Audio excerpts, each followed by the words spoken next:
Assalamualaikum warahmatullahi wabarakatuh. Alhamdulillahi wa kafa, wassalatu wassalamu ala rasulil mustafa wa ala alihi wa sahbihi ahli sidqi wal wafa. Asyhadu an la ilaha illallah wahdahu la syarikalah wa asyhadu anna Muhammadan abduhu wa rasuluh la nabiyya ba'dah. Allahumma salli wa sallim wa barik ala hadzal nabiyir rahmah wasyafi'il ummah Muhammad ibn Abdullah wa ala alihi wa sahbihi wa mawalah wa la haula wa la quwata illa billah. Hadirin hadirat jamaah salat subuh Masjid Al-Muhajirin rahimakumullah. Kita awali dengan memanjatkan puji syukur kehadirat Allah Subhanahu wa taala. Alhamdulillahirabbil alamin. Kita semua diberikan kemampuan oleh Allah, kesehatan oleh Allah, dan tetapnya hidayah yang Allah tetapkan pada diri kita sehingga kita bisa melaksanakan kewajiban kita, yakni melaksanakan sholat subuh berjamaah di Masjid Al-Muhajirin ini. Tentunya seluruh rangkaian ibadah-ibadah kita pada hari ini Allah Subhanahu wa taala meridhoi dari ibadah-ibadah kita. Salawat dan salam semoga terlimpah untuk Rasul kita yang terakhir, Nabi kita Muhammad sallallahu alaihi wasallam, dan mudah-mudahan pula terlimpah untuk keluarga Rasulullah, para sahabat, tabi'in, tabi'ut tabi'in, insya Allah termasuk kita sekalian hingga akhir zaman. Bapak sekalian, pada bulan kemarin kita sudah mengetengahkan kajian kita yang berkaitan dengan hukum, ya. Sedikit saya review kembali pembahasan kita di bulan yang lalu. Istilah hukum yang merupakan berasal dari bahasa Arab, ada beberapa istilah. Ada istilah hukum, al-hukmu, ada istilah al-hakim, ada istilah mahkum fi, dan ada istilah mahkum alaih. 4 istilah itu kita sudah bahas pada bulan kemarin. Kemudian secara garis besar, hukum yang berkenaan dalam syariat Islam ini dibagi menjadi 2. Yang pertama adalah hukum taklifi, yang kedua adalah hukum wad'i.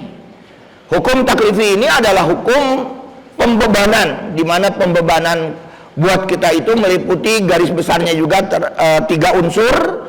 Pertama berkaitan pembebanan tentang perintah, yang kedua pembebanan tentang larangan, dan yang ketiga pembebanan tentang kita diperbolehkan untuk memilih dari salah satu pilihan-pilihan tersebut.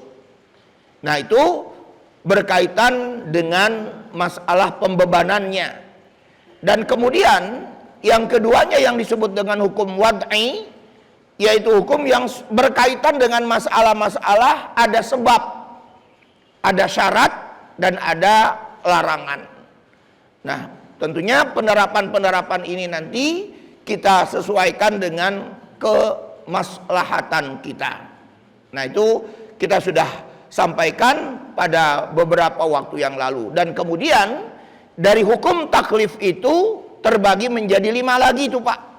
Ya, apa yang kita sebut dengan hukumnya hukum haram, apa yang disebut dengan hukumnya hukum wajib, ya, hukum makruh, hukum sunnah, dan hukum yang kita namakan dengan istilah dianjurkan atau dimakruhkan dalam masalah ini. Saya ulangi, wajib, haram, makruh, sunnah, dan anjuran.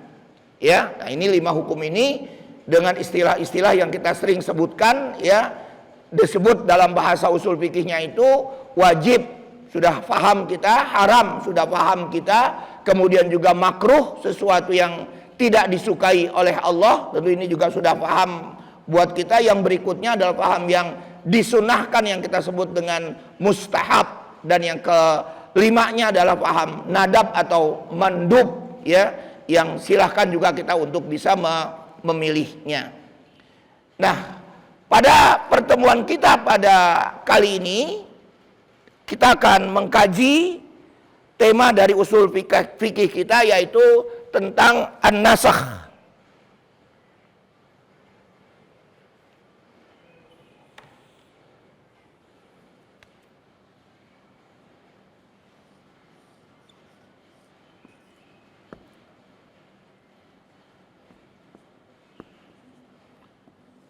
An-nasakh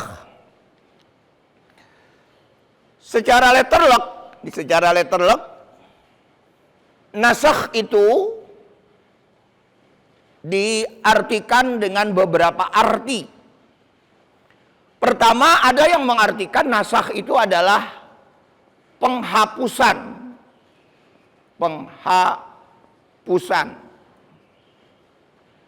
Yang kedua, diartikan nasakh itu adalah pembatalan.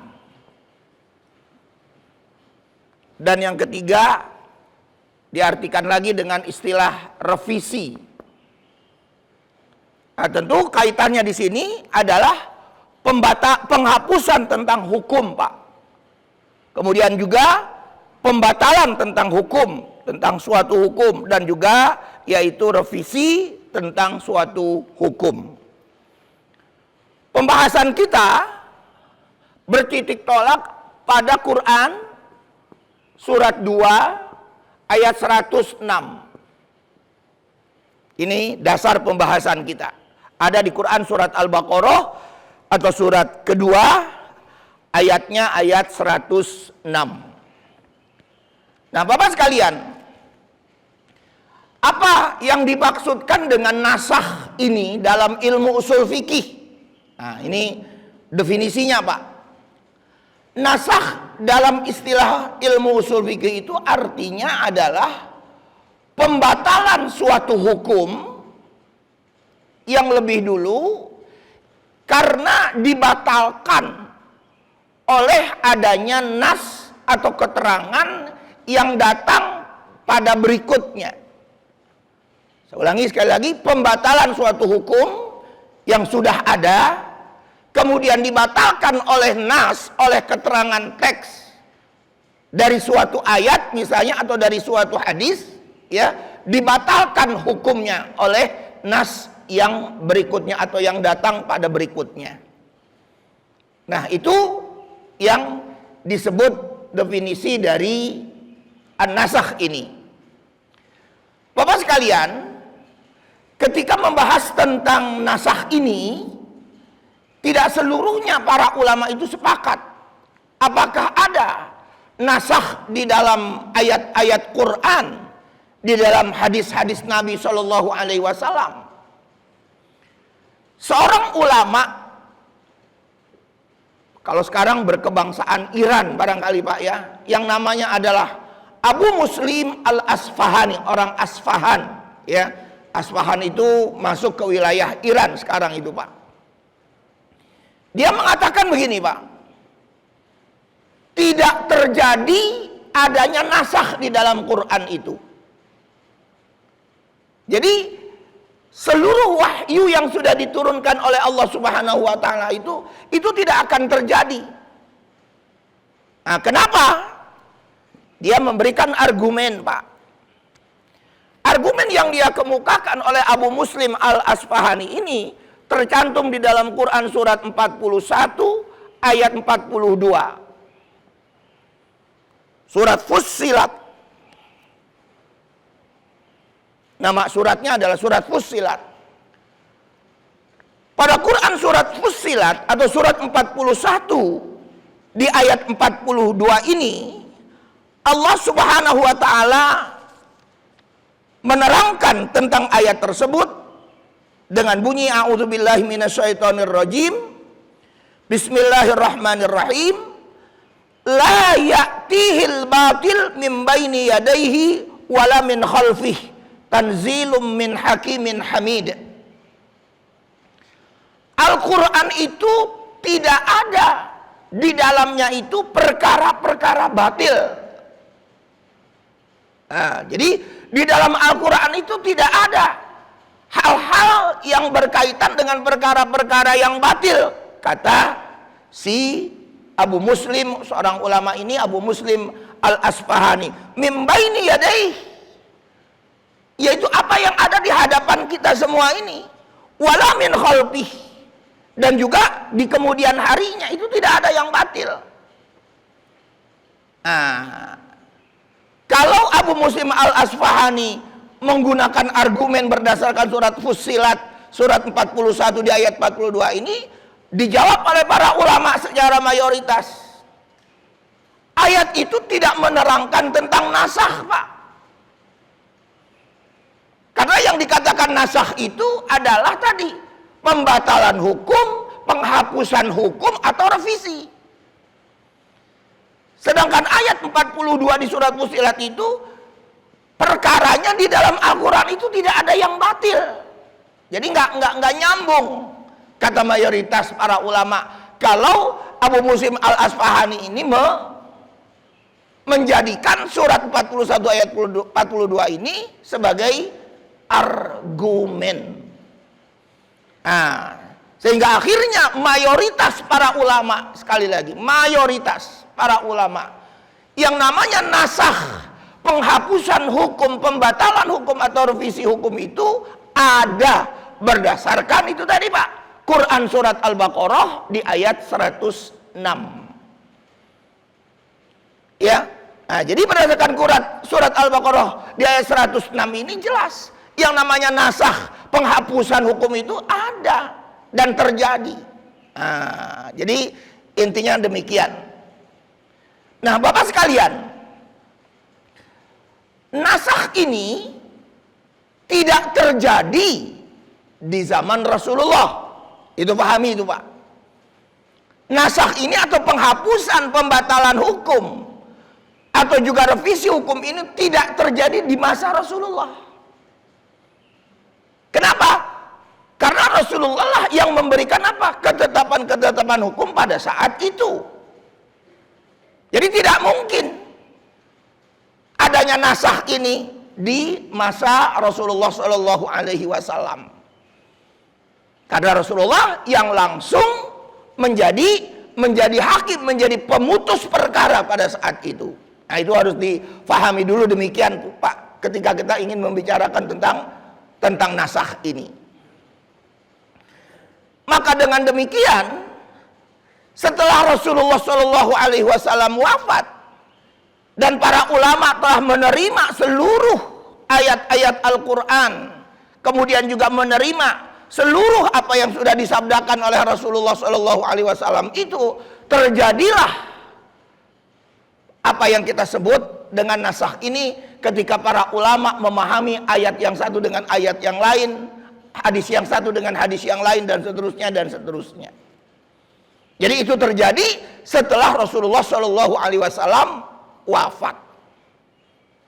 Nah, kemudian yang harus kita pahami kembali, Bapak sekalian, perkara nasakh ini hanya menekankan dalam perkara hukum.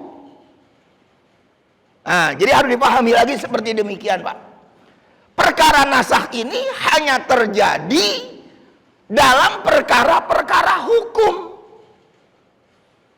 Sehingga tidak terjadi nasakh pada perkara-perkara akidah keimanan. Itu pahami lagi tuh, Pak. Jadi nasakh tidak terjadi pada perkara-perkara keimanan, tentang keimanan, beriman kepada Allah, beriman kepada malaikat dan seterusnya itu, dan hal-hal yang lain, perkara-perkara yang gaib yang lain itu tidak terjadi. Nah, ini harus dipahami seperti itu. Yang kedua,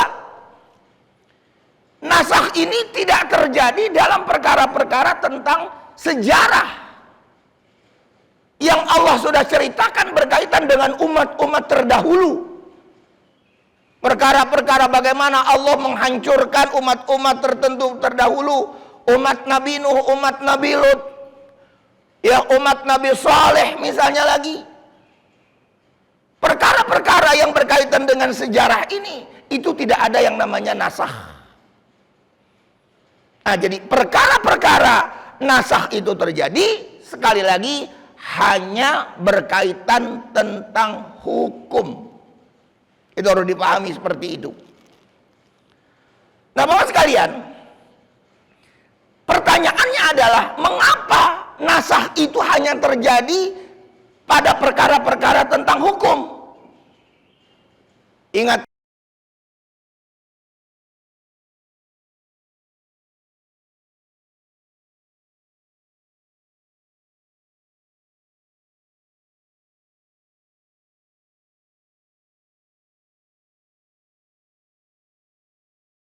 Pak, bahwa Allah Subhanahu wa Ta'ala menurunkan ayat-ayatnya ini, menurunkan Al-Quran ini adalah untuk kemaslahatan manusia. Itu pahami itu, Pak. Jadi Al-Quran ini diturunkan, Rasulullah SAW memberikan penjelasan-penjelasan dalam sunnah-sunnahnya itu. Tujuannya adalah untuk kemaslahatan manusia. Jadi yang menjadi pertanyaan lagi adalah, bukankah kemaslahatan umat manusia itu berbeda-beda di setiap kondisi? Nah, ini pertanyaannya ada di situ, Pak. Ya, jadi bukankah kemaslahatan yang kita ingin dapatkan itu pasti akan berbeda-beda dalam kondisi-kondisi tertentu? Itu nggak mungkin sama.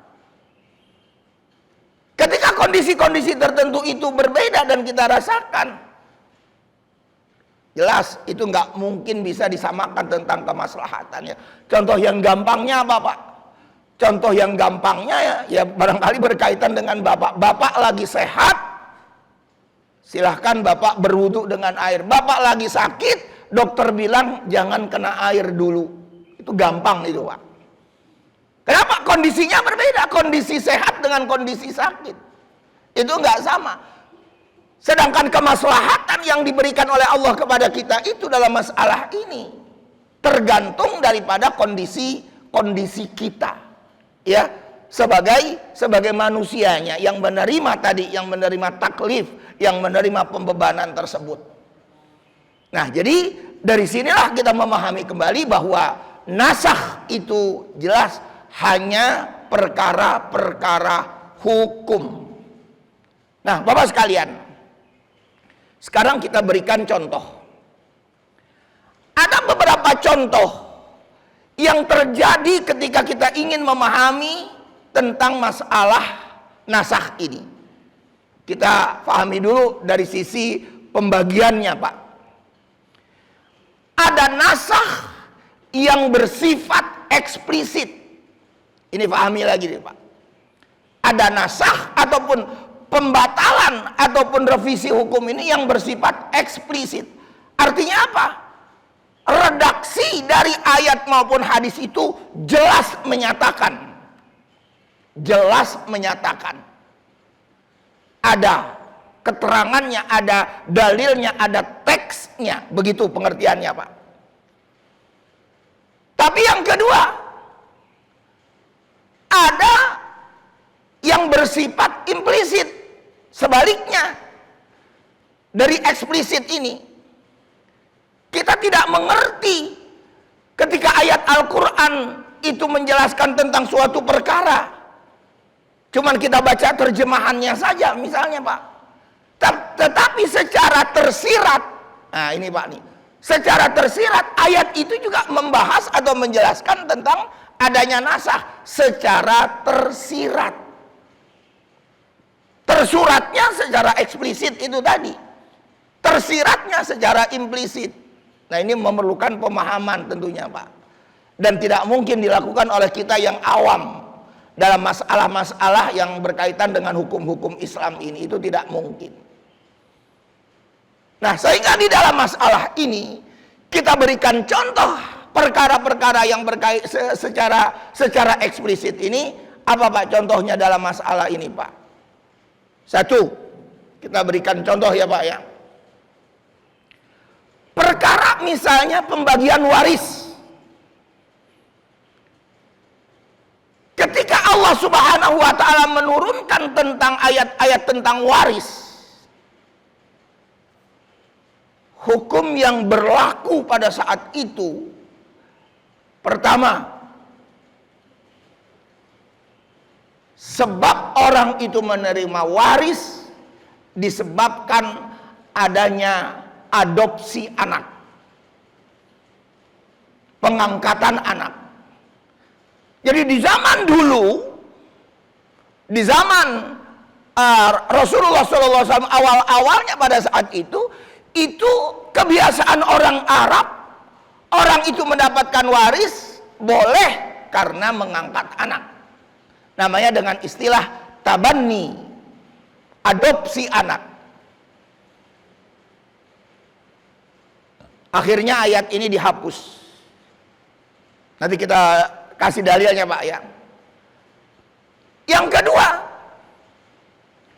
ketika Rasulullah SAW juga sampai di Madinah pada saat itu, orang-orang Madinah yang terdiri dari orang-orang muhajirin dengan orang-orang ansor itu saling apa Pak? Saling tahalluf. Apa itu tahalluf? Tahalluf itu saling mengikat janji. Kalau saya nanti begini, nanti saya kasih harta kekayaan saya sama kamu. Ada perjanjian Pak. Itu tahalluf namanya.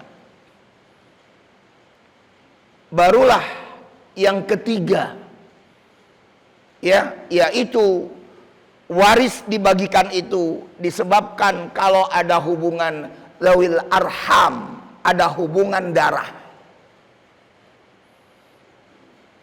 Maka yang pertama dan yang kedua itu dihapus oleh yang ketiga ini. Sehingga ajaran Islam yang berikutnya itu tidak boleh pemberian waris itu disebabkan adopsi anak, jadi anak angkat nggak berhak mendapatkan waris. Demikian juga orang yang mencantumkan perjanjian antara si A dan si B misalnya, itu juga akhirnya nggak dibenarkan. Dan akhirnya ketentuan itu berkaitan dengan masalah yang disebut dengan zawil arham, dan itulah dijelaskan oleh Allah. Dalilnya ini Pak, Quran surat Al-Ahzab surat 33 ayat 4 dan 5. Ini berkaitan dengan apa Pak? Nabi mengadopsi anak yang namanya Zaid bin Harithah, yang kemudian istrinya itu istri dari Zaid itu dinikahi oleh Rasulullah SAW. Di surat Al-Ahzab surat 33 ayat 4 dan 5. Jadi Bapak nanti bisa cek. Nah, jadi itu nasahnya adalah nasah eksplisit, jelas di situ. Dalil ayatnya menjelaskan tentang seperti itu. Contoh kedua Pak. Contoh kedua berkaitan dengan pengharaman khamar. Khamar atau minuman keras itu diharamkan. Tidak langsung Allah menurunkan khamar itu haram, tidak begitu. Tetapi ada tahapan yang kita sebutkan tadi, ada yang dinasah. Urutannya ya Pak, ini urutannya. Quran surat 2 219, Quran surat 4 ayat 43, Quran surat 5 ayat 90 91. Ini urutannya nih Pak. Ketika Allah menurunkan Quran surat 2 di ayat 219 ini masih menyinggung yang namanya khamar itu ada manfaatnya. Masih menyinggung yang namanya khamar itu ada manfaatnya Pak. Kemudian akhirnya diturunkan kembali oleh Allah Quran surat 4 ayat 43. Kalau kamu sholat kamu jangan deketin yang namanya apa? Khamar. La taqrabus shalah wa antum sukaro. Jangan kamu dekati salat kalau kamu dalam keadaan mabuk. 443. Kemudian yang terakhir di surat 5 surat Al-Maidah ayat 90-91 baru jelas di situ, Pak. Ya ayyuhalladzina amanu innamal khamru wal maisiru wal ansabu wal azlamu rijsun min amali syaitan fajtanibuh, kata Allah. Ya. Hai orang-orang yang beriman, sesungguhnya khamar bla bla dan seterusnya itu apa kata Allah? Rijsun min amali syaitan. Itu semuanya adalah perbuatan syaitan, najis. Fajtanibuh, maka jauhkanlah oleh kamu. La'allakum tuflihun, semoga kamu bahagia. Nah, kalau kita ingin memahami kembali dalam perkara-perkara seperti ini, Pak, dalam perkara-perkara seperti ini, berarti ayat 219 di surat Al-Baqarah, ayat 43 di surat An-Nisa, itu yang kita sebut dalam istilah-istilah sosiologisnya itu, Pak, adanya prakondisi. Nah, jadi sebelum ditetapkan ada kondisi-kondisi tertentu yang dibiarkan oleh Allah Subhanahu wa taala pada saat itu, sehingga tidak bisa langsung diapain itu, Pak? Tidak bisa langsung diterapkan, haram, tidak demikian. Karena apa, Pak? Memang sudah melekat yang namanya minum-minuman judi itu di zaman Arab jahiliyah itu sudah melekat pada bangsa Arab jahiliyah pada saat itu. Sudah melekat. Perkara-perkara yang sudah melekat itu kan susah, Pak, untuk dihilangkan. Nah, tahapan-tahapan inilah yang harus kita pahami.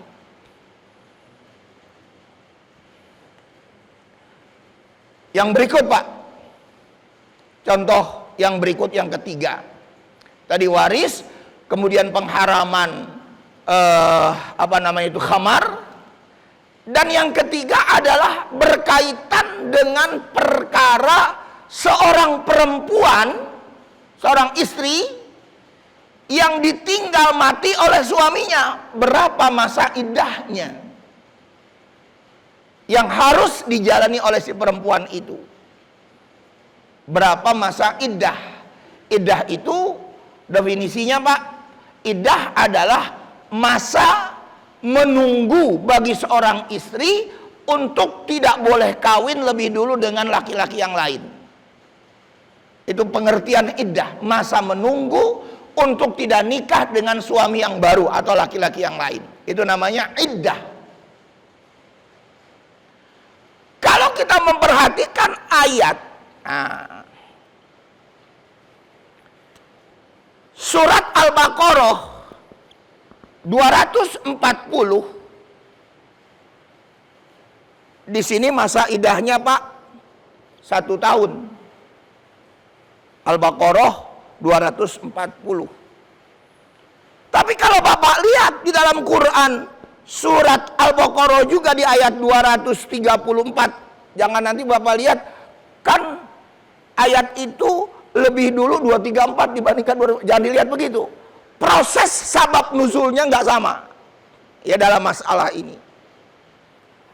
Kalau ayat 234 di surat Al-Baqarah ini menerangkan bahwa masa iddahnya itu 4 bulan 10 hari. Di sini 1 tahun, Pak.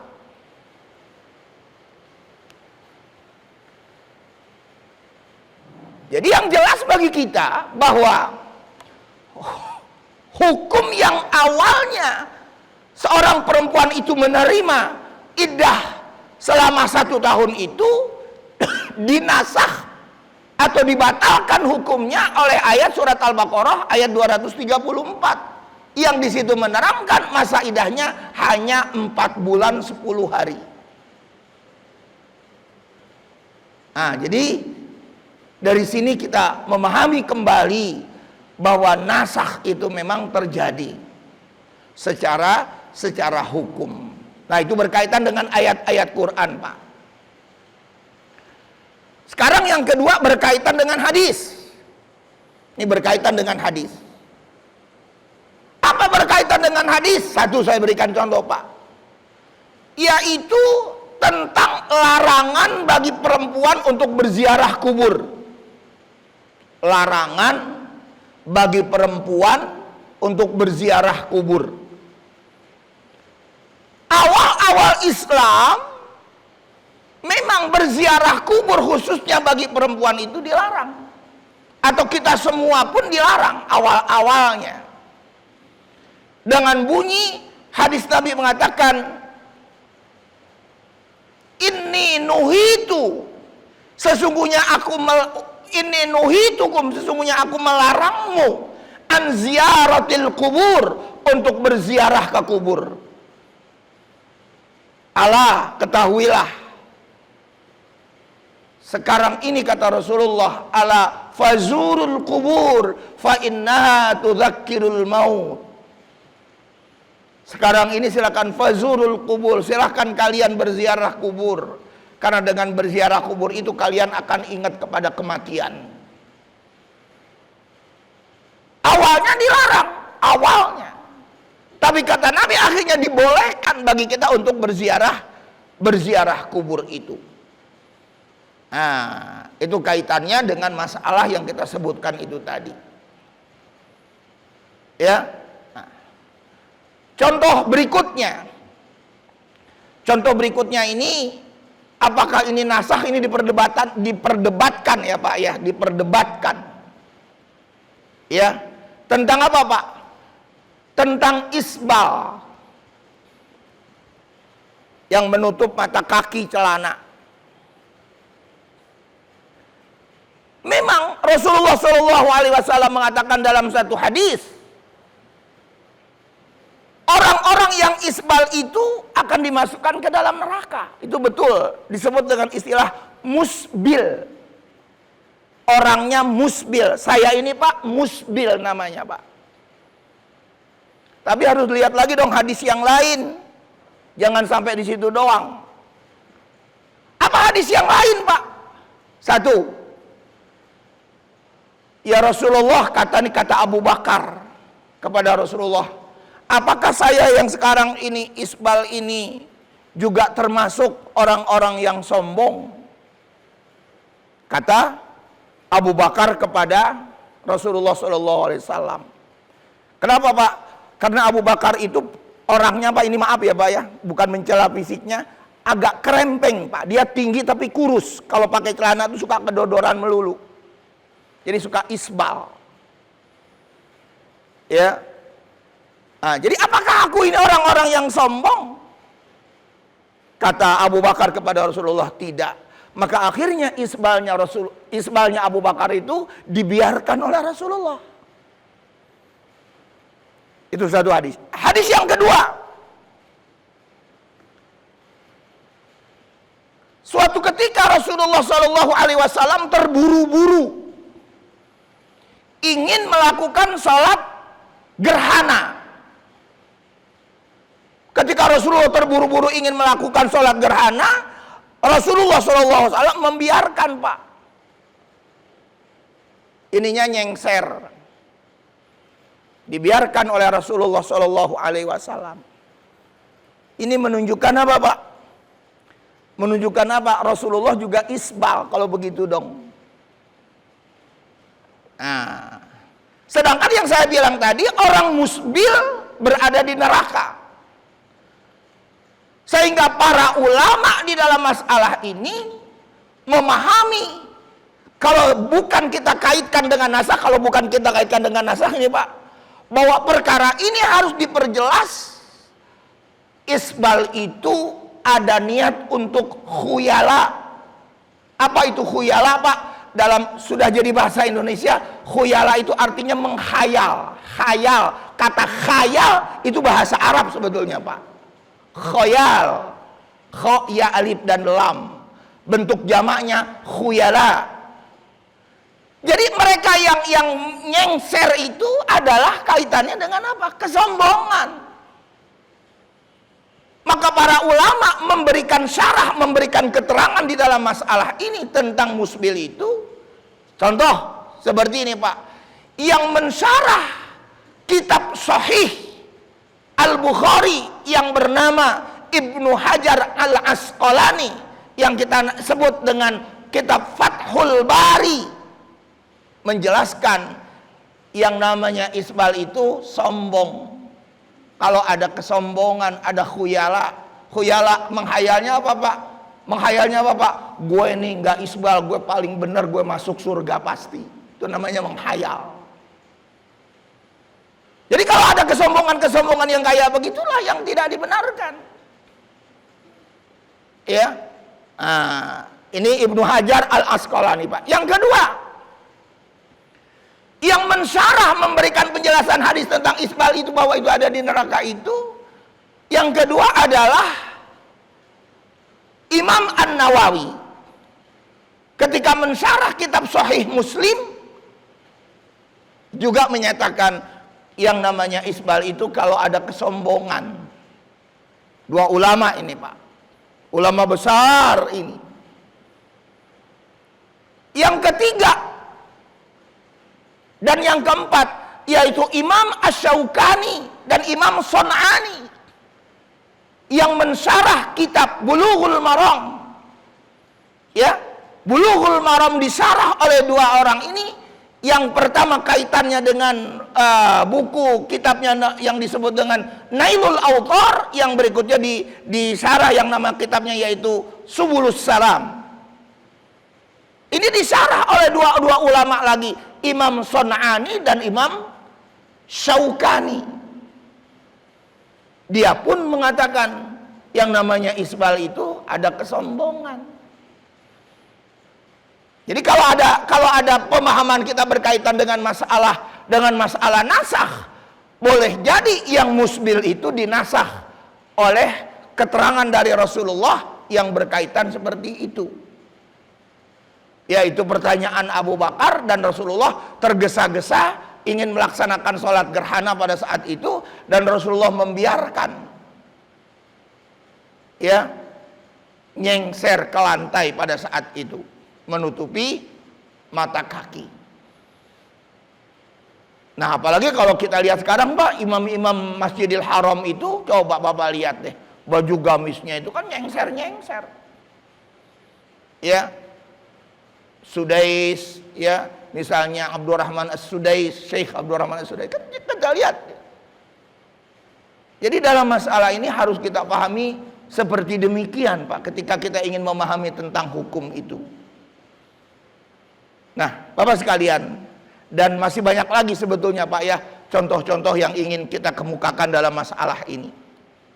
Bapak sekalian, jadi kalau begitu Pak, apa yang menjadi hikmah buat kita ketika kita ingin memahami tentang adanya nasakh dalam hukum ini? Apa hikmahnya?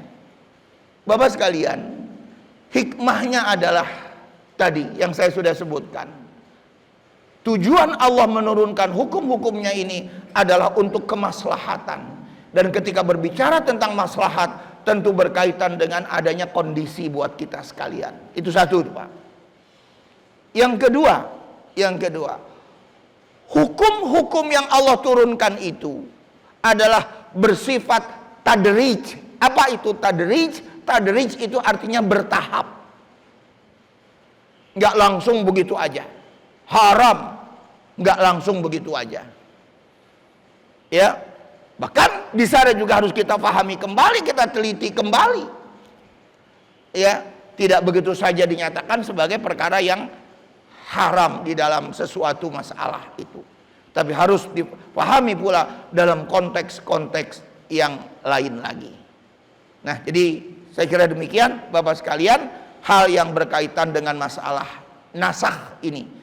Jadi intinya sekali lagi, ulama-ulama aswaja, ya, ulama-ulama aswaja Ahlus Sunnah wal Jamaah dalam pemahaman usul fikihnya menganggap atau berpikir bahwa yang namanya nasakh itu ada, ya, penghapusan tentang hukum itu kemudian diganti dengan hukum yang lain dengan dalil yang lain jelas ada dalam masalah ini. Saya kira demikian Pak. Mudah-mudahan ada manfaatnya. Silakan, barangkali Pak ada yang mau ditanya. Ya silakan. Waalaikumsalam.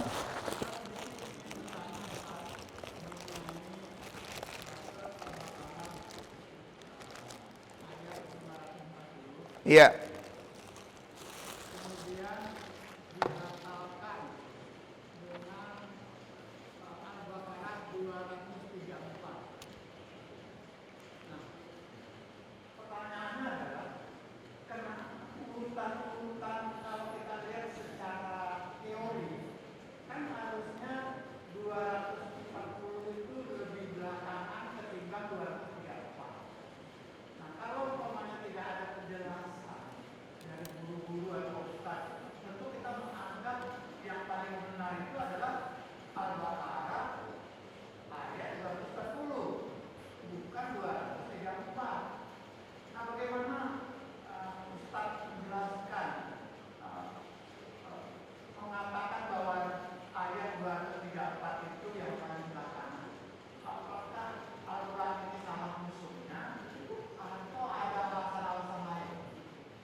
Iya. Waalaikumsalam warahmatullahi wabarakatuh. Baik Pak. Perlu diketahui dulu secara ilmu tafsir ini Pak. Ini kita arahkan dulu kepada ilmunya ilmu tafsir. Di dalam ilmu tafsir ada yang namanya munasabatul ayah. Munasabah.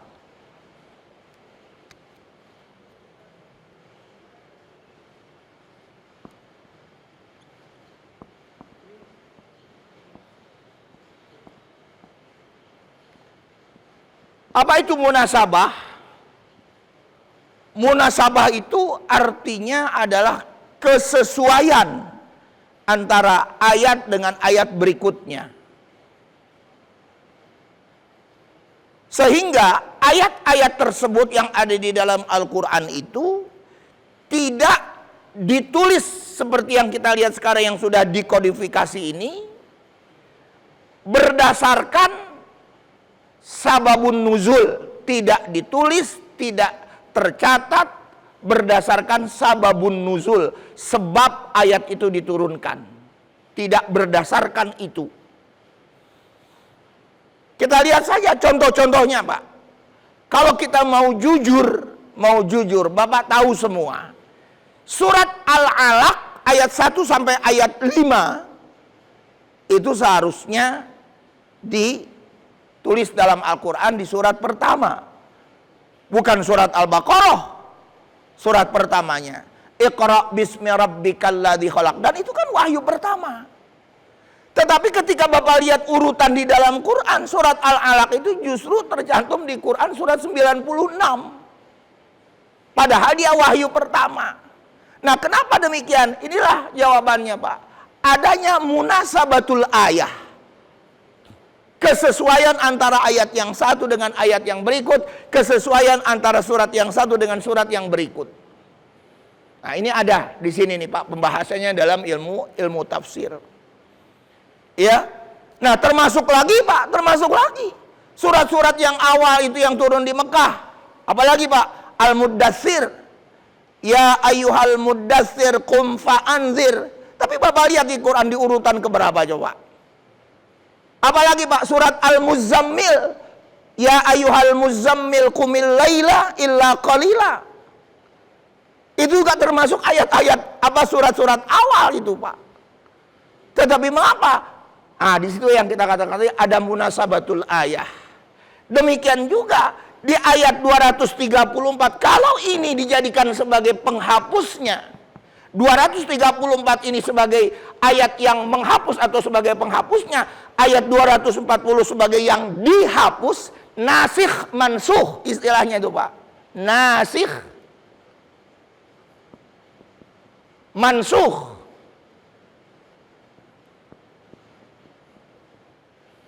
Nasih itu artinya penghapus. Mansuh yang dihapus.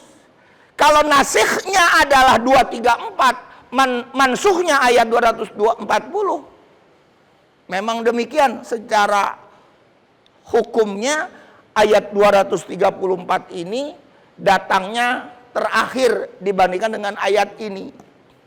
Cuman pertanyaannya tadi, mengapa pencantumannya kok yang nasikh ini duluan? Bukankah kalau terjadi nasakh itu adalah terjadi nasakh ya Pak ya, ayatnya lebih dulu turun, kemudian yang menjadi nasikhnya ayat itu turun belakangan.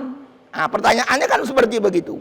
Nah, jadi pencantuman ini sekali lagi berkaitan dengan adanya ini kesesuaian. Maka kalau kita yang mengerti ayat-ayat sebelum-sebelumnya dengan ayat berikutnya, itu ada kesesuaian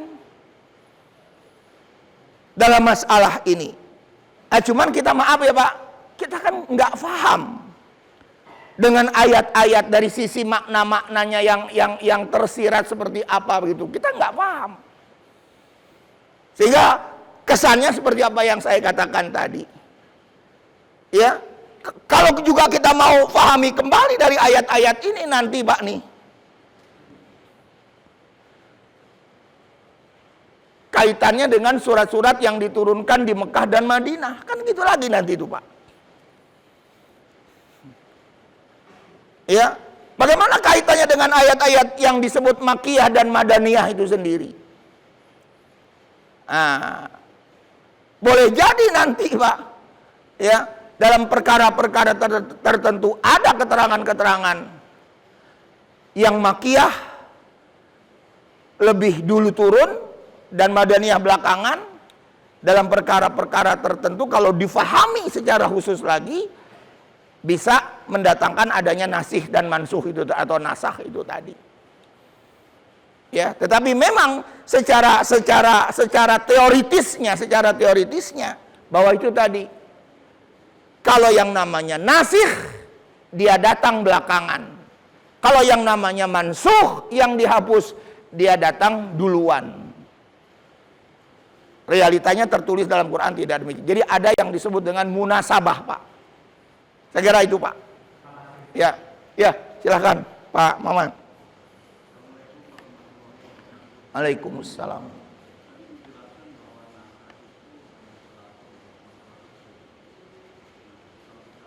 Pakai mic Pak, kurang kedengaran Pak Maman.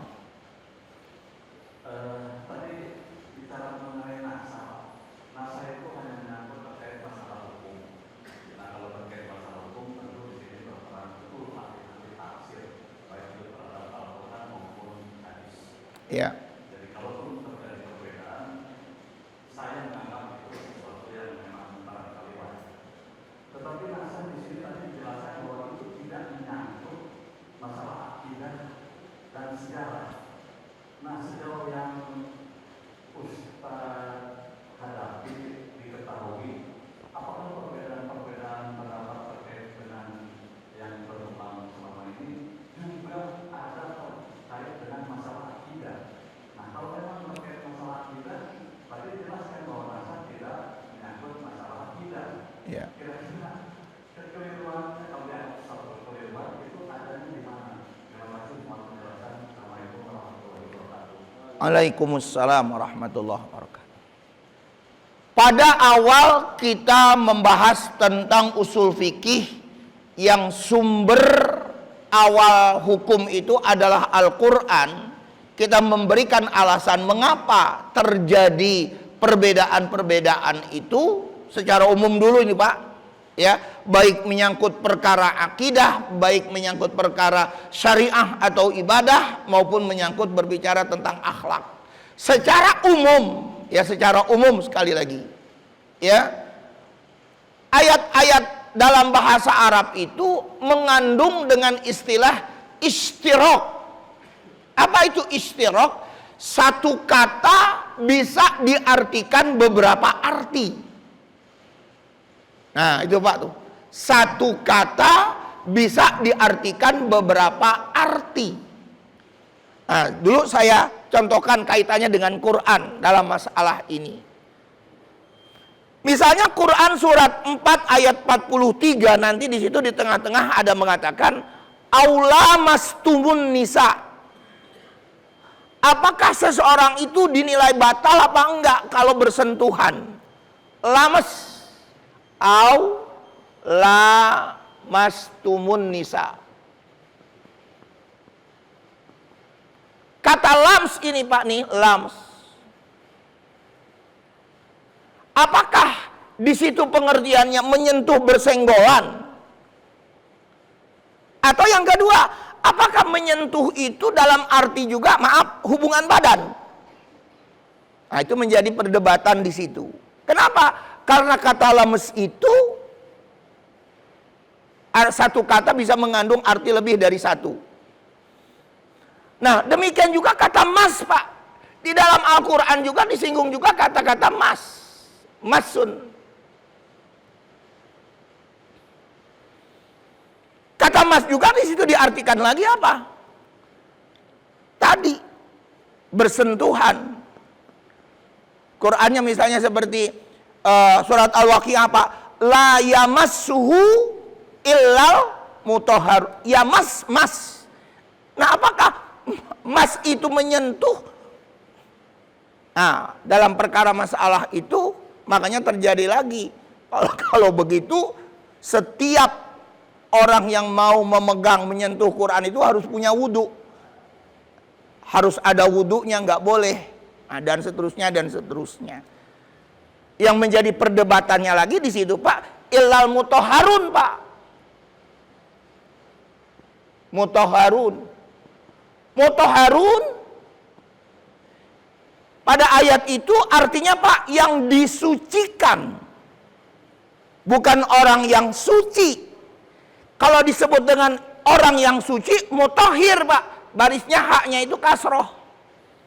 Isim fa'il. Kalau mutahhar menjadi isim maf'ul. Menjadi objek dia. Yang disucikan ini yang suci. Nah, berarti kalau yang dikatakan yang disucikan adalah malaikat. Nah, apakah ayat itu mengatakan la yamassuhu illal mutahharun? Mutahharunnya itu adalah malaikat. Tapi sebagian ulama lagi mengatakan lagi, oh kita harus suci kalau mau menyentuh atau memegang Quran. Itu jadi perdebatan kayak gitu. Nah, jadi di seputar tentang akidah, ya khusus ini Pak sekarang, juga terjadi masalah-masalah seperti begini. Ya, terjadi perdebatan-perdebatan. Tetapi ruang lingkup masalah akidah itu, kalau kita lihat lagi Pak dalam masalah ini, masuk lagi ke ranah apa Pak? Ayat-ayat mutasyabihat. Sebagaimana di Quran surat Ali Imran ayat 7 dan ayat ke-8. Ya, ada muhkamat dan ada mutasyabihat. Artinya ayat-ayat mutasyabihat itu yang tidak secara khusus kita tidak bisa mengartikannya secara khusus. Nah, di dalam masalah ini makanya diarahkan, Pak. Saya pernah katakan pada waktu yang lalu, sudah deh perkara masalah akidah itu kita ngikut intinya dua imam, Imam Al-Asy'ari dan Imam Al-Maturidi.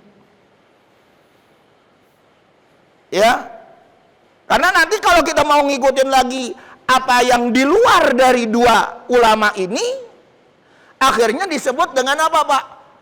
Fahamnya, faham mujassimah atau musyabbihah. Mujassimah itu meyakini Allah itu berfisik.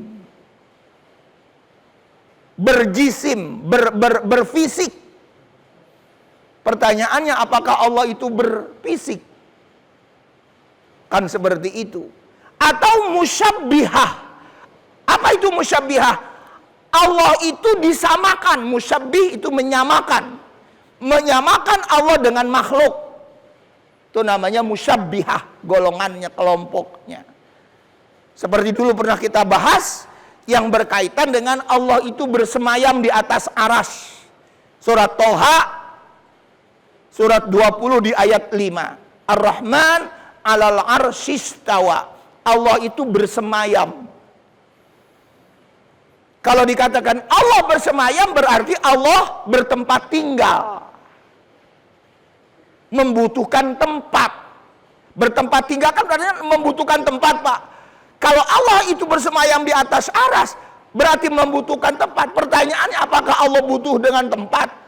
Nah, sesuatu yang butuh dengan tempat itu apa, Pak? Benda.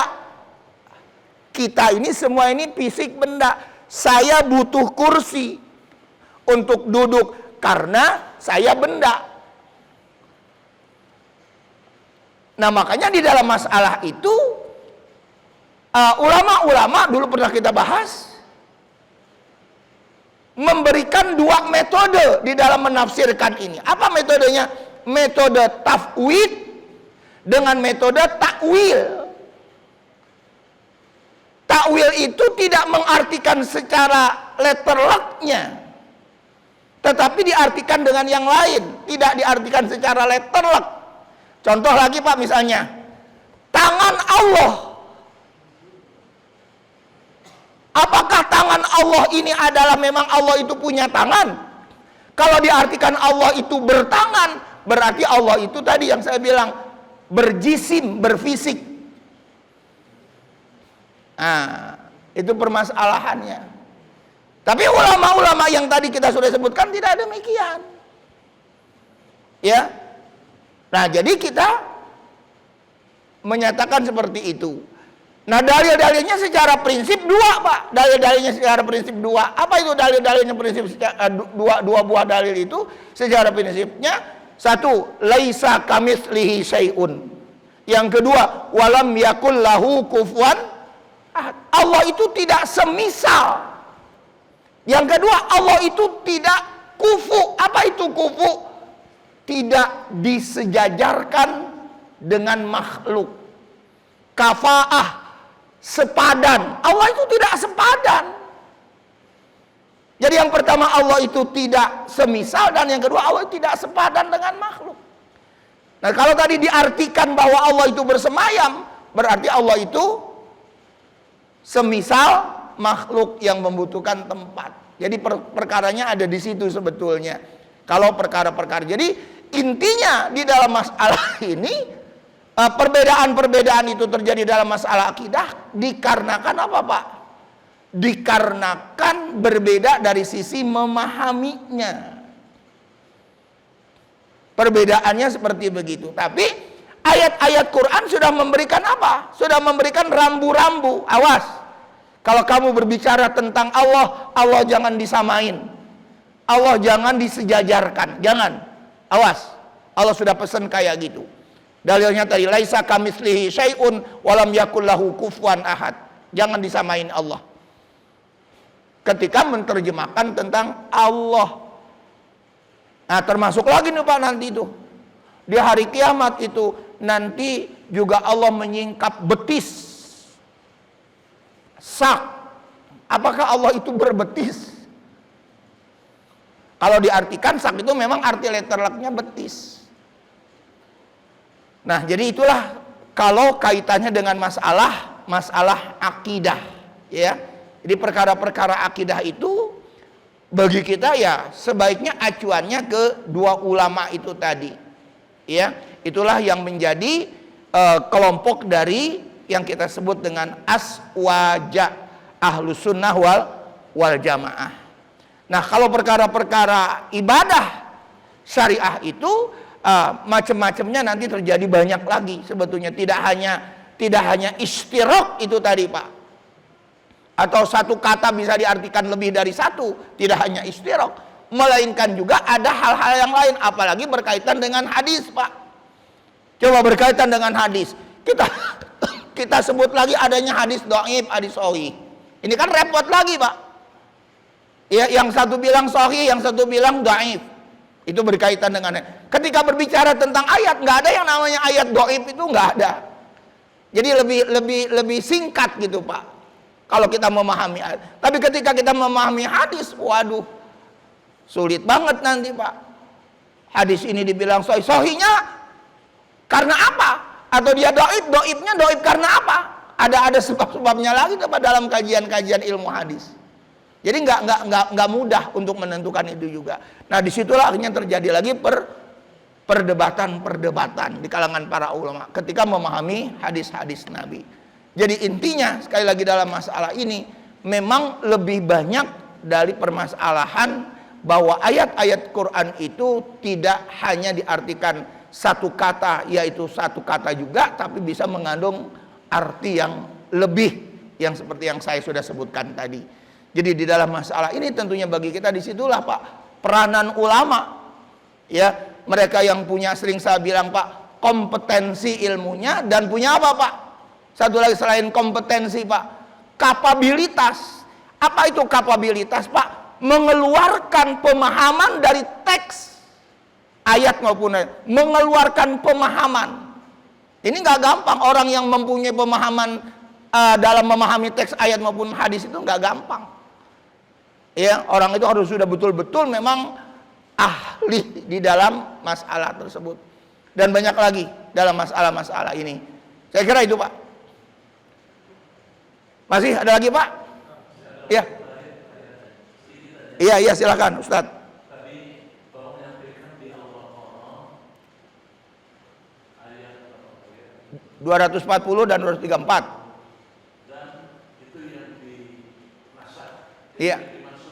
Yang dimansuh 240. Kemudian yang menasahnya itu 234. 234. Bagi yang tidak percaya kepada nasah dan maksud, bagaimana cara mengambil ketetapan hukumnya? Karena yang menasah itu kan menjadikan ketetapan hukum bagi kita, bagi yang awal terutama, ya. Maka kita mengikuti nasah dan maksud. Bagaimana yang tidak percaya kepada nasah dan maksud, cara mengambil ketetapan hukum yang diamalkan? Iya, disitulah orang itu maaf Pak, harus terus-menerus belajar. Kalau kita nggak belajar secara terus-menerus nggak bisa. Apalagi yang saya bilang tadi Pak, kalau orang itu misalnya dia hanya memahami surat Al-Baqarah 219, Al-Baqarah 219 itu bicara soal apa Pak? Masih berbicara soal manfaat. Saya bilang tadi. Kalau bicara soal manfaat berarti apa Pak? Berarti apa Pak? Jual minuman keras boleh dong. Kenapa? Kan ada manfaatnya. Saya dapat untung. Gimana tuh? Kalau dia apa? Hanya memahami Al-Baqarah 219. Atau dia jual narkoba, apalagi untungnya lebih gede, ya Pak ya. Gimana tuh? Ya, kan ada manfaatnya. Manfaatnya apa? Dapat keuntungan buat membiayai hidup. Misalnya kalau ada orang yang ngomong kayak gitu. Nah, jadi kalau nggak belajar seperti kita sekarang ini, kita nggak bisa memang untuk memutuskan atau menetapkan hukumnya, nggak bisa. Makanya kan di dalam Islam itu apa Pak? Thalabul ilmi itu kan sampai mati. Ya Pak ya? Utlubul ilma minal mahdi ilal lahdi. Dari dibuai, di ayun sampai kita masuk lahat, liang lahat. Ya. Nah, jadi seperti itu. Jadi memang harus belajar dan belajar. Jadi buat mereka yang bertanya, ya kasih penjelasan. Nah, penjelasannya seperti apa yang kita sampaikan tadi, bahwa ini ada tahapan-tahapannya. Tidak langsung kita telan mentah-mentah. Ini kan kadang-kadang kita suka nelan mentah-mentah Pak. Akhirnya apa Pak? Nyalahin orang. Membid'ahkan orang. Saya kira itu Ustaz. Ya, nggak ada lagi ya Pak? Ya.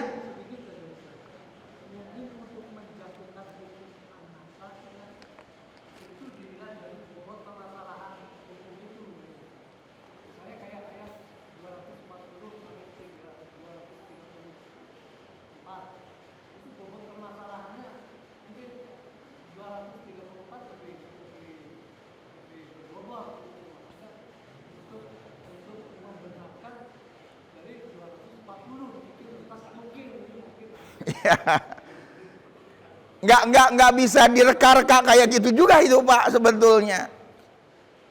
Adanya lagi metode, makanya kan kalau kita belajar usul fikih itu ada metode Pak. Nah ini salah satu metodenya itu tadi. Salah satu metodenya ketika kita melihat adanya nasikh mansukh ini, salah satu metodenya saya bilang tadi adalah melihat dari sisi ayat yang duluan, ayat yang terakhir yang mana. Harus dilihat dulu itu. Ini ayat ini duluan apa enggak? Atau ayat ini yang duluan turun? Turun dalam arti. Karena yang terakhir itulah yang disebut sebagai nasikh itu tadi. Nah kalau kita enggak memahami tentang ilmu tafsir yang berkaitan dengan, saya bilang tadi Pak, asbabun nuzul, berabe itu Pak namanya. Jadi nggak bisa lihat dari sisi bobotnya aja, enggak. Karena nanti banyak perkara-perkara tertentu ya yang dilihat dari sisi-sisi yang berikutnya itu tadi. Apalagi kalau kita lihat, saya bilang tadi, tidak ada nasakh dalam masalah akidah dan sejarah. Kalau Bapak ngelihat bobot doang Pak, bobotnya aja, wah nanti perkara-perkara akidah bisa dinasakh.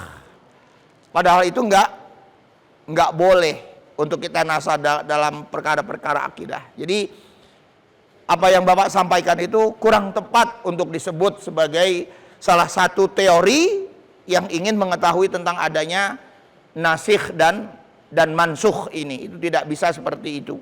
Ya, maka disinilah kita belajar dan belajar. Nah kalau ini sudah kita ketahui Pak, saya sering bilang pada Bapak dulu, barulah kita belajar fikih. Oh ternyata Quran hadis itu begini, baru kita belajar fikih. Kalau terjadi perbedaan pendapat, oh iya ya terjadi perbedaan pendapat, benar. Perbedaan pendapat itu ternyata apa Pak? Sunnatullah, udah hukum Allah, ketetapan Allah berbeda itu. Jangan harus disatu-satuin, nggak bisa. Dan juga jangan merasa benar sendiri. Ya itu aja prinsipnya. Ya.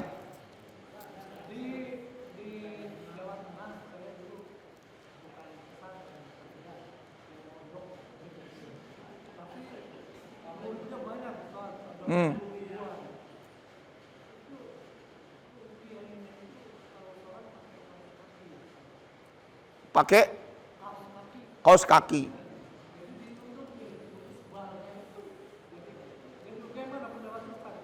Ya nggak apa-apa, nggak menjadi masalah Pak. Tertutup dengan kaos kaki nggak menjadi masalah. Makanya saya bilang tadi. Iya, isbal itu kan kalau ada kesombongan khuyala. Ada nggak niat kesombongan? Kalau ada niat kesombongan itu, ya berarti dia neraka. Nih saya nih, sekarang isbal. Ada nggak niat saya kesombongan? Kalau saya ada niat kesombongan, saya neraka Pak. Sholatnya apa? Fawailul lil musallin. Saya sholat juga wail, celaka saya. Kalau ada kesombongan. Makanya saya bilang tadi, ulama-ulama yang saya sebutkan tadi, Ibnu Hajar Al-Asqalani, Imam An-Nawawi, Imam Syaukani, Imam Son'ani, di dalam kitab hadisnya ketika mensarah dari kitab Bulughul Maram, berkesimpulan semuanya itu adalah kalau ada niat khuyala. Khuyala itu kesombongan, merasa benar sendiri. Nah, kalau ada unsur seperti itu, itulah yang menjadikan seseorang berada di neraka. Saya kira itu Pak. Baik Pak, kita sudahi dengan subhanakallahumma wa bihamdika, asyhadu an la ilaha illa anta, astaghfiruka wa atubu ilaik. Assalamualaikum warahmatullahi wabarakatuh.